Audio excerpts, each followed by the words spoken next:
market review. October was the strongest month of the year, and so let's turn some time now over to Bruce Bischoff and Rusty Vanneman. Thanks, Todd. Rusty, thanks for letting me be on the monthly market review. Thanks for coming, yeah. Every time I've asked in the past, they told me I have a face for radio and a voice for print. Yeah, so I'm not sure what that means, yeah, but I'll go with it. Great, well, welcome. Hey, thank you. Yep. Hey, I know that the markets have been choppy the last few months. How did we end up in October?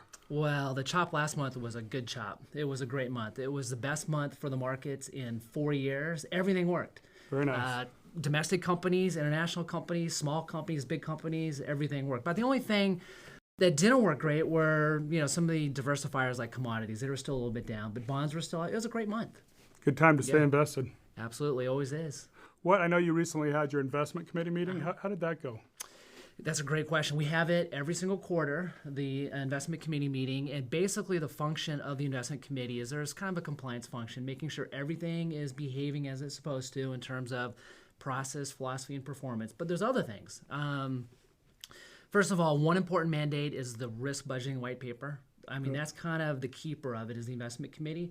But the other thing is that it's responsible for determining the CLS investment themes, and those are crucial, determining how we're building portfolios and making asset allocation decisions. So did you guys talk about the themes on this investment committee? Yeah, we did. So, I got to tease you a little bit. All right. I know you're a sales guy. You want to be teased a little Sure. bit on this stuff. So we talked about two themes, which I think will be rolling out shortly. I think they're pretty cool. And then we talked about two themes that are currently in place that we're still keeping in place. One is technology. It's been working for us this year. Continues to work. Another great month. And then high quality. And high quality did very well as well. So you know what?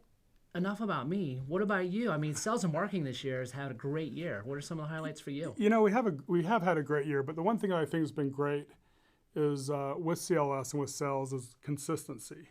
One thing that I've been with a lot of sales organizations, several sales organizations over my career, and I've found that the CLS sales organization is top of the shelf. Yeah. If you look at the tenure of our salespeople with CLS, even though we've added a couple, Sherry out on the East Coast and Miles on the West Coast, our wholesalers' tenure averages 14 to 15 years with CLS. Yeah. And so they've been with us through the whole time, and they know the CLS story very well. Yeah. As far as the sales go, man, our risk budget ETFs, Master Manager, with the new regulations that may or may not be coming down from the DOL, the American funds, risk budgeted American funds portfolio, they've been doing really good as well. Yeah. And the marketing team has really helped us out quite a bit lately also. We've redone the website stuff coming up, yeah. The new website's going to be redone here shortly. And then on top of that, the new pieces that come out are outcome-based. Yeah. And so I think it's really going to make our story much clearer and easier to tell to clients. There's a lot of good stuff going on. Yeah. Well, thanks for coming this time. Hey, thanks for having me. Yeah. It finally broke in. So, yeah. Hey, thank you for watching this month's monthly market review, and we'll see you next week.